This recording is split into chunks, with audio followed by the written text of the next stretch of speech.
para sa akin, nagpapakita ito dito mga ka-learners ng posible tinatawag nating attentional drift. To be fair naman kay Senador Kiko Pangilinan this time.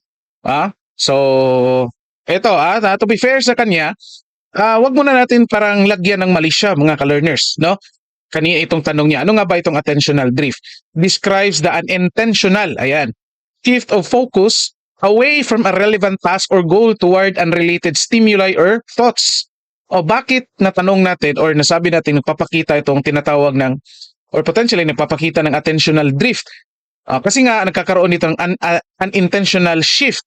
O bakit? Anong pinapaliwanag natin? Ano yung nakita natin kanina? Again, pina-identify natin ang tanong ni Kiko Pangilinan dito.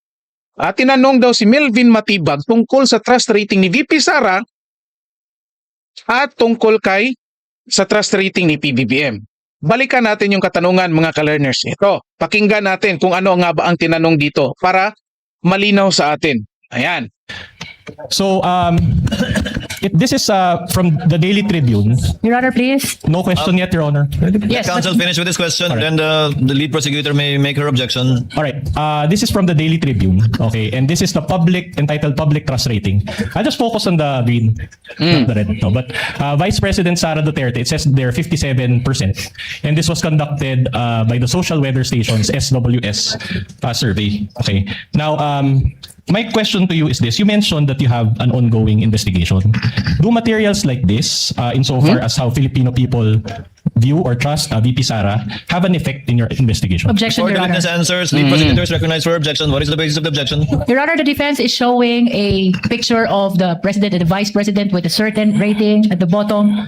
This has no relevance at all, Your Honor, with respect to the subject matter of this impeachment trial. I think he And has. we are objecting to the presentation of this picture, Your Honor. I think it has. Just a short rejoinder, Your Honor. Kindly allow the lead prosecutor. Are you done, ma'am? Yes, Your Honor. Just a short rejoinder, Your Honor. Attorney Vinlones, The recognized. witness mentioned the term betrayal of public trust, and we can run the TSN back. Your Honor, of course, we're allowed. This is cross-examination. We're allowed to present controverting evidence to that statement.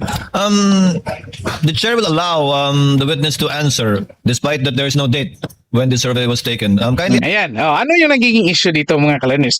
Again, ang tanong dito nakafocus doon sa proseso ng pag-imbestiga. Ibig sabihin, nakafocus yung tanong dito sa method na in-apply ng NBI sa pag-iimbestiga tungkol dito sa kaso laban kay Vice President Sara Duterte. Strategy na lang ito ng defense mga ka-learners nang ginamit na pictures or sample nila ay itong litrato or picture na galing sa Daily Tribune na mayroong mukha ni PBBM, mukha ni VP Sara at kanilang trust rating mga ka-learners. Kasi, again, nakikita natin dito, ang focus dito ng depensa to verify kung wala bang issue or bias sa kanilang proseso. Again, kung nasundan ninyo itong buong katanungan dito.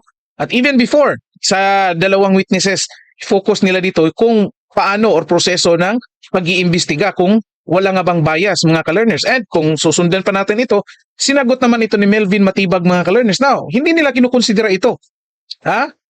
Kasi nga mga ka-learners, again, methodology ang nakafocus dito.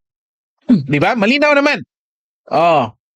Ang problema dito kay Kiko Pangilinan mga ka-learners, again, tanong niya kanina, tinanong daw si Melvin Matibag tungkol sa trust rating ni Sara Duterte at ni PBBM.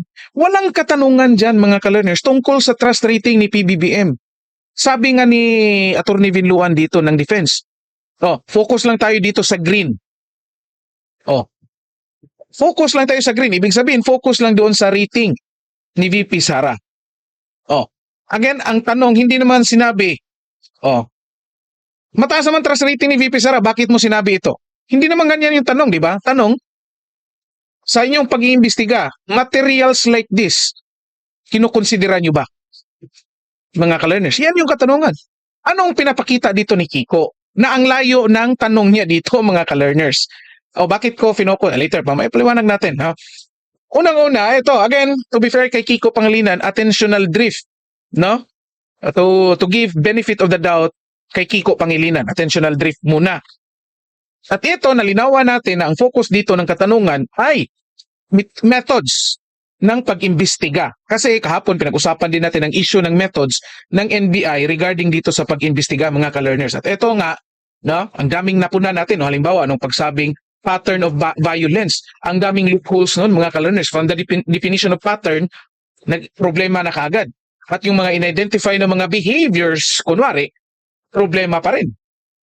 Kaya dito rin, mga ka-learners, tinanong regarding methods. Problema, focus ni Kiko, iba, no? Nagpapakita ito ngayon si Kiko Pangilinan na tinatawag nating cognitive overextension, mga ka-learners.